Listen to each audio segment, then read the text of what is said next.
이제 두 번째 세션 함께 하도록 하실 텐데요. 웹 3.0과 디지털 자산 금융의 미래라는 주제를 가지고 박수용 서강대학교 컴퓨터공학과 교수님의 발표가 있겠습니다. 네, 안녕하십니까. 방금 소개받은 서강대학교 박수용입니다. 오늘 또 특별히 우리 또 장명환 장관님 또 이렇게 와주셔서 너무 감사드리고요. 제가 아까는 그냥 인사만 드렸는데 제가 그냥 언론에서 뵌 게 아니라 분명히 무슨 기억이 있는데 했는데 제가 그 정보통신산업진흥원장 할 때 저희가 이제 국감을 받잖아요. 그때 아마 저희 그 산자위 위원장 하셨던 것 같아요. 그래서 그 이렇게 마이크 잡으시면 그래도 그 당시엔 야당이셨는데도 이렇게 기술적으로 상당히 격려해 주시고 하여튼 그랬던 기억이 기다리면서 이제 났습니다. 너무 감사드리고 그다음에 또 이제 금융회 또 우리 신상훈 과장님 감사드리고요. 뭐 제가 꼭 축사하는 것 같지만 또 이런 자리 초대해 주신 우리 오피니언 뉴스의 우리 한동수 대표님께 감사드립니다. 저는 뭐 사실은 이제 백그라운드가 이제 이 컴퓨터 공학을 한 사람이니까 제가 이렇게 뭐 금융 미래 이렇게 얘기하기도 사실 저는 좀 좀 송구스럽고요. 저는 그냥 기술적 변화가 이제 어떤 현상을 가져오는지 좀 그런 것들 중심으로 좀 말씀을 좀 드리도록 하겠습니다.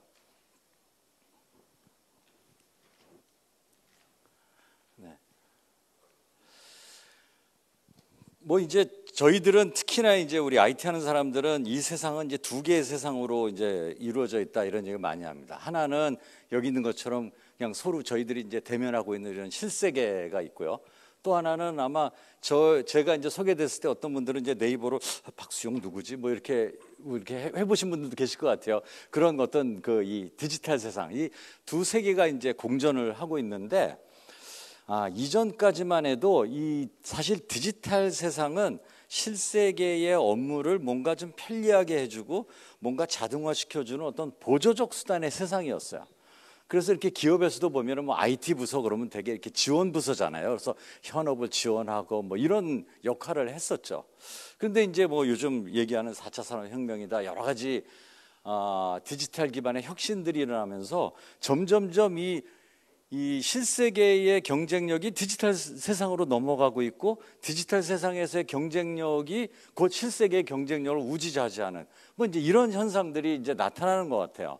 그래서 그 중에 하나가 이제 제가 이렇게 찾아보니까 MIT의 그 피터 웨일이라는 교수님이 뭐 여러 조사를 했었는데 하여튼 뭐 전체적으로 그냥 모든 산업 뭐 이거는 뭐 IT 산업을 얘기하는 것이 아니라 하다못해 뭐 신발 산업 무슨 산업 평균적으로 이렇게 조사해 보니까 디지털 경쟁력을 가진 기업들이 안 가진 기업들보다 한 마진율도 한 27%뭐 그다음에 또 이 전체 그 레비뉴도 뭐 한 30%뭐 이 정도 이제 높더라라는 것이 벌써 한 2015년에 나온 결과입니다. 요즘은 더 많아졌겠죠.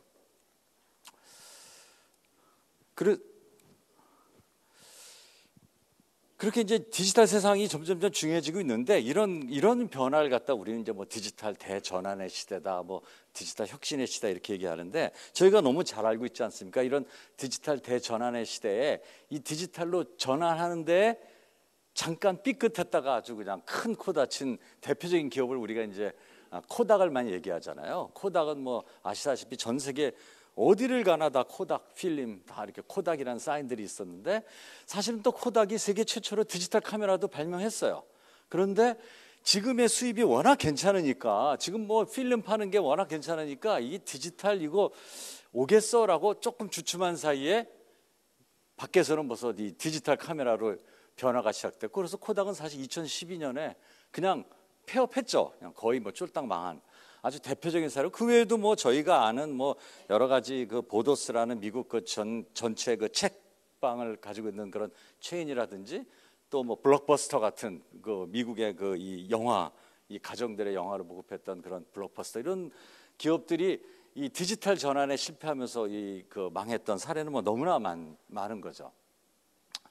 그래서 이제 우리가 정말 이제는 디지털 경쟁력이 중요한데 요즘의 디지털 세상에서 일어나는 현상을 저는 한 두 가지 정도만 소개하려고 하는데 이미 뭐 자산 형태 변화 이제 우리 정신 교수님 많이 얘기하셨기 때문에 저는 또 웹, 인터넷 자체가 요즘 또 많이 변하고 있어요. 이 변화에 대해서 좀 소개를 해드리려고 합니다.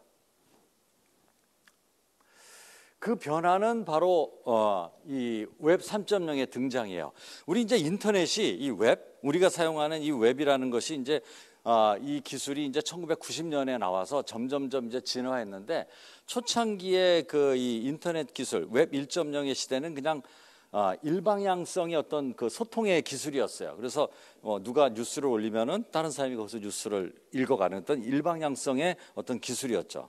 그러다가 이제 2000년대에 넘어가면서 이것이 양방향 기술로 이제 바뀝니다. 그것이 이제 웹 2.0 시대다 이렇게 얘기합니다. 이제 그러면서 나타난 현상이 바로 우리가 소위 얘기하는 게 플랫폼 기업들이 이제 나온 거죠. 그래서 뭐 구글이다, 뭐 아마존이다, 무슨 뭐 유튜브다, 뭐 페이스북이다 이런 그 이 플랫폼 기업들이 나오면서 거기를 이 플랫폼을 중심으로 해서 서로 양방향 소통을 시키면서 뭔가 비즈니스가 창출되는 이런 일들이 굉장히 많이 일어났습니다. 그래서 우리가 이제 그 웹 2.0 시대에 살고 있는데 점점점 그러면서 약간 이슈들이 생긴 거예요. 그게 뭐냐면은 바로 이런 문제예요.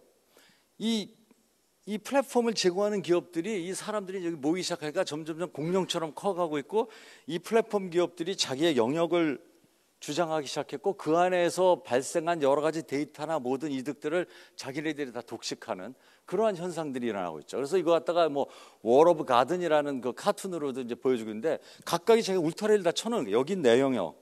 그 이 안에서 발생한 건 다 내 거예요. 여기서 또 일로 넘어가려면 그것도 잘 안 돼요. 그 이제 그런 현상 중에 하나가 이제 이런 걸 볼 수 있습니다.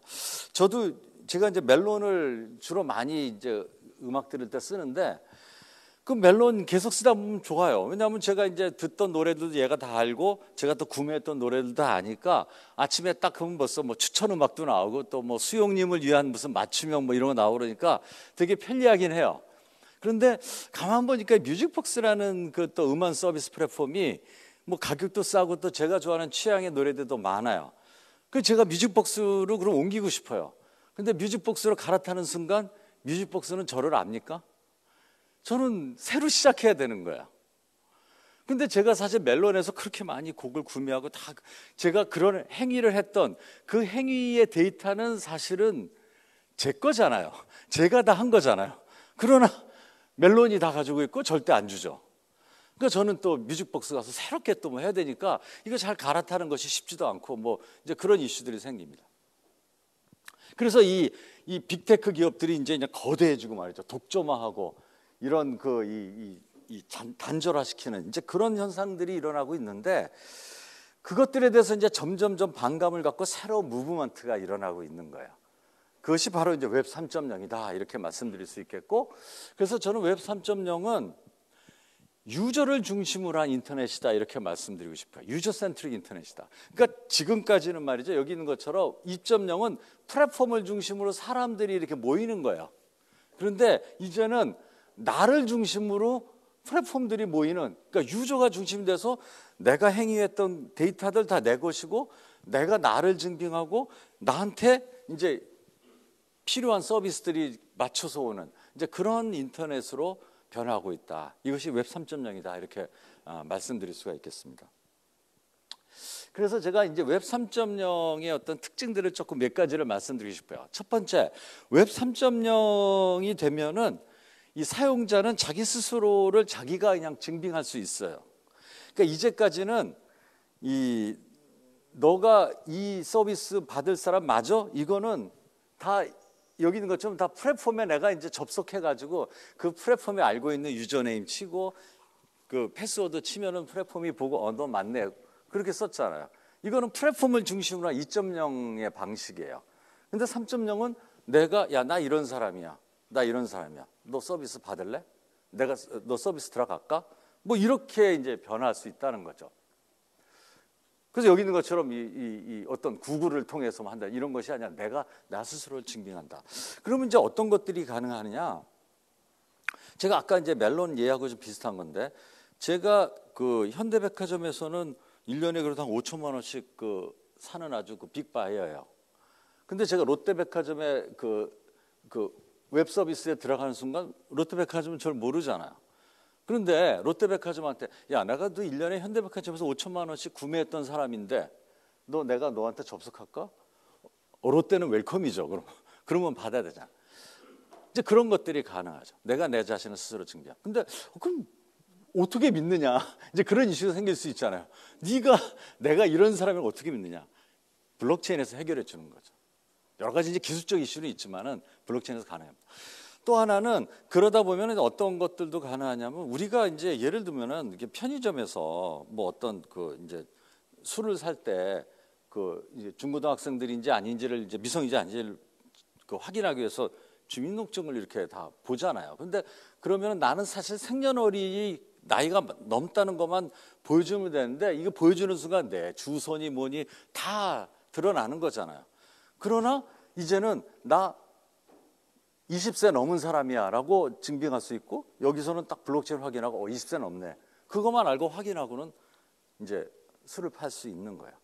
이제 그런 것들이 이제 가능하다. 또 이제 나 자신을 내가 누구라는 것을 증빙하는 것뿐만 아니라 내가 그동안에 달성했던 것, 내가 행위했던 것들을 다 이제 증빙할 수 있습니다. 그러니까 내가 어떤 세미나를 참석했고 내가 뭐 어떤 활동을 했었고 하다 보면 내가 어떤 회사를 다녔고 뭐 이런 것들 지금은 이제 그런 것들을 다 뭐 그런 그 의료보험공단이나 뭐 이런 이제 중앙화된 곳에서 뭐 띄고 뭐 하고 뭐 이제 이렇게 되잖아요. 그러나 3.0 시대에는 그런 것들을 다 내가 증빙할 수 있는 그런 시대가 이제 가능하다. 그래서 저는 이제 저희 대학에서도 그래서 조금 이런 것들을 좀 주목하고 있어요. 왜냐하면은 우리 이제 대학생들이 이제 사실 졸업하고 그 이제 취업을 할 때 사실 뭐 제출할 수 있는 게 뭐가 있습니까? 그냥 대학 졸업장하고 뭐 어느 거 전공했느니 그다음에 뭐 학점 외에는 자기 자신을 그렇게 뭐 증명할 수 만한 게 딱히 없어요. 뭐 자기소개서 막 쓰고 내가 어디에 가서 뭐 해외 여행 뭐 해도 그것도 다 사실 믿기도 어렵고 누구 다 또 대필해 준다고 그러잖아요. 그런 거 아니면 챗GPT에 맡겨서 다 써서 제출하든지. 그런데 우리가 이제 그런 학교에서 만약에 어떤 특별 활동을 했고 내가 예를 들면 우리 컴퓨터공학과 같으면 그런 게 되게 중요해요. 얘가 1000라인 이상의 프로그래밍을 해본 경험이 있는지 없는지 이런 거 되게 중요합니다. 그럼 얘가 프로젝트에서 1000라인 이상의 프로그램을 했다. 그 교수가 해서 그 증빙을 갖다 발행하면은 그것을 얘가 가지고 있다가 그걸 회사에다가 증빙할 수 있어요. 그러니까 여러 가지 그러니까 라이프타임의 어떤 커리어의 어떤 매니지먼트도 이제 가능하게 된다. 또 이런 것들이 뭐 금융으로 따지면 이 사람이 어떤 사람이 이런 것들을 판단하는데 굉장히 좋은 자료가 될 수도 있는 것이죠. 그다음에 이제 마지막으로 그러면 이제 내가 나의 데이터를 많이 가지고 있잖아요. 그렇다고 내가 가지고 있다고 내가 다 그냥 나는 이거 못 써 이러는 건 아니에요. 사실 내 데이터를 얼마든지 활용시킬 수 있고 그로부터 또 보상을 받을 수 있어요. 그러니까 3.0 시대에는 그 사람에게 그 사람의 행위에 대한 소유권을 인정하고 그 소유권에 있는 것을 사용하게 되면 그거에 대한 보상이 이루어지는 그런 인터넷이 바로 이제 3.0이다. 이렇게 말씀드릴 수 있어요. 그래서 이제 이런 것들이 이제 활용되면 지금도 뭐 그 챗GPT가 물론 굉장히 그 편리하지만은 사실은 그 무작위로 어떤 그 잘못된 데이터를 도용한다라든지 이런 문제가 굉장히 많잖아요. 그럼 양질의 데이터를 제공하고 그 양질의 데이터를 제공한 것에 대한 보상을 정당하게 받고 하는 그런 인터넷 문화가 이제 만들어지는 것이죠. 이제 그렇게 하다 보면은 지금 뭐 구글이다, 뭐 페이스북이다 이런 그 공룡 같은 그런 그 플랫폼 기업들도 이제 참여자들과 이득을 나누는 거예요.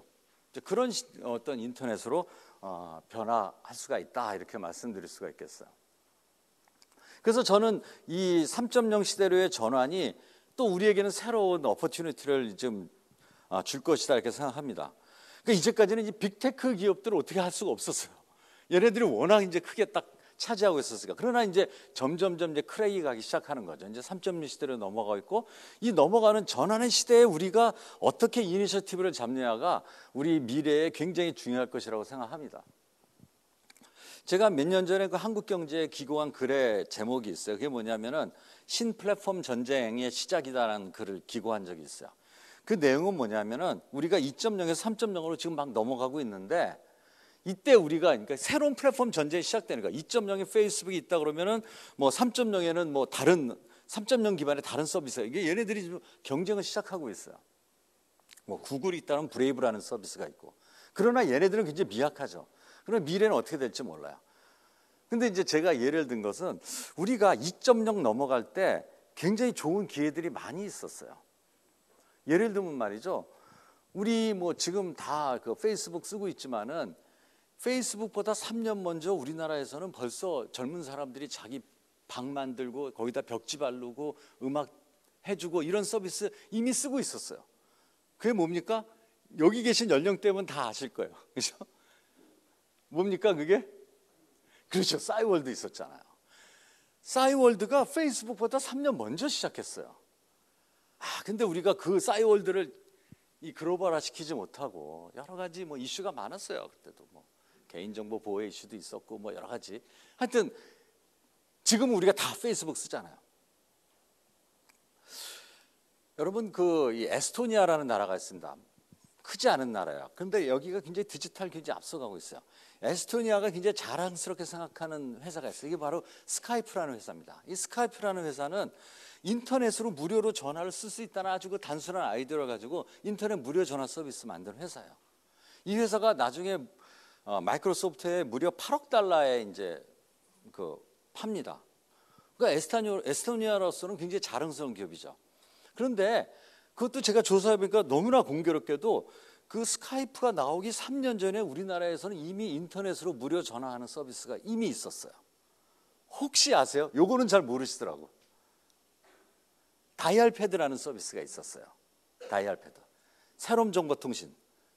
여기도 이 세계화시키지 못하고 그냥 없어져 버렸어요. 너무나 안타까운 거야. 그때 우리가 좀 몇 가지만 이니셔티브를 줬어도 우리가 지금 여러 가지 정말 2.0 시대에 리드할 수가 있었을 텐데라는 아쉬움이 있는데 지금 3.0으로 넘어가는 이때 우리가 정말 어떤 정책과 어떻게 가느냐 이것이 굉장히 우리 또 앞으로 미래에 중요하지 않을까 이런 생각을 합니다. 그래서 이제 3.0에 내가 나 자신을 증빙하고 내 데이터를 보여주고 하는 것의 핵심 바로 월렛이에요. 디지털 지갑. 지금 물론 이제 뭐 디지털 지갑이라는 서비스들이 조금 있긴 하지만 아직 파퓰러하지 못하고 어떤 것들은 그냥 이름만 디지털 지갑이에요.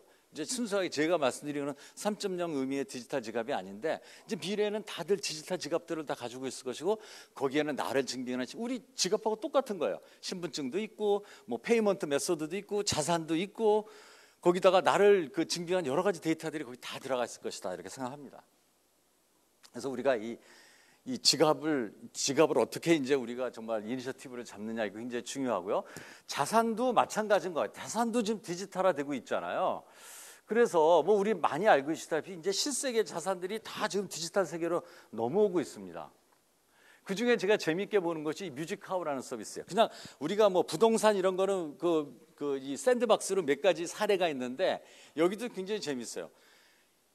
이 음악의 IP를 디지털화 시켜서 이거 갖다 이제 파는 거예요. 그래서 사람들이 쉽게 구매할 수 있도록 아주 재밌는 그런 서비스예요. 근데 음악의 IP가 연금보다 더 스테이블하다라는 대표님이 하는 얘기니까. 근데 그렇대요. 이게 처음에는 아주 인기 노래가 나오면 확 수익력 올라갔다가 뚝 떨어지는데 그런 건 사라지는 것이 아니라 꾸준히 간다는 거예요. 그렇잖아요. 우리 옛날 노래 많이 부르니까. 하여튼 뭐 그런 것들.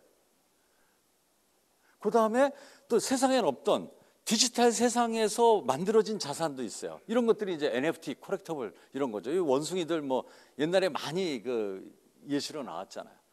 그러니까 실세계의 자산도 디지털 세상으로 가고 있고 또 실세계의 어떤 무형의 자산들도 디지털로 가고 있고 또 디지털 세상 자체에서 또 자산들이 만들어지고 있고 뭐 이런 현상들이 이제 일어나고 있죠. 이제 그런 측면에서 이제는 그런 가상 자산의 어떤 상품들이 이제 실제 이제 금융과 자꾸 융합되는 그러한 방향으로 지금 가고 있는 것 같고요. 그게 바로 이제 비트코인이나 이더리움의 ETF에서 우리가 이제 볼 수 있는 것이고 또 전통 금융 상품이 또 이제 가상 자산의 토큰화돼서 이렇게 하는 뭐 그런 현상들도 이제 나타나고 있습니다. 그래서 뭐 혹자는 전 세계의 뭐 GDP의 10%는 다 블록체인 기반의 디지털 자산으로 운영될 것이다. 뭐 이런 얘기를 하는 것도 있습니다.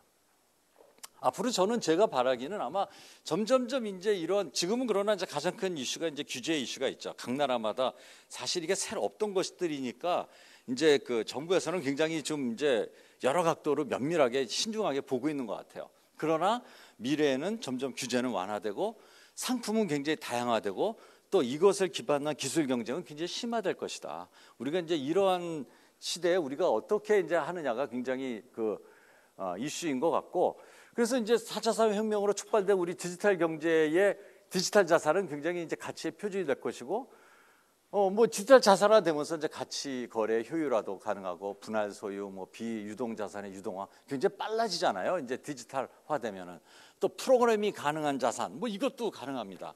그러니까 예를 들면 내가 우리 애한테 어떤 디지털 자산을 뭐 이렇게 예를 들어서 뭐 이더리움을 주든지 비트코인을 줄 때, 야, 너 이거 밤 10시 이후에는 못 써. 술집에서 못 써. 이런 어떤 그 프로그램을 얹힐 수 있는 거예요. 그럼 그거대로 실행되는 거예요. 상당히 아주 재밌는 자산이 되는 거죠. 또 투명하게 되고 이런 것들이 이제 가능하게 될 것이다. 이렇게 생각을 합니다. 시간이 많이 지나서 그래서 저는 이제 미래에 3.0 시대의 고객의 원let과의 어떤 연결, 원let의 확보 어떻게 되느냐, 또 고객의 보상을 통한 어떤 데이터 확보의 전략 수립, 또 디지털 자산에 대한 기존의 금융 서비스의 확장, 이러한 전략들이 앞으로 우리 금융에서 좀 고민해야 될 이슈가 아닌가, 저는 이런 말씀을 드리면서 발표를 마치도록 하겠습니다. 고맙습니다.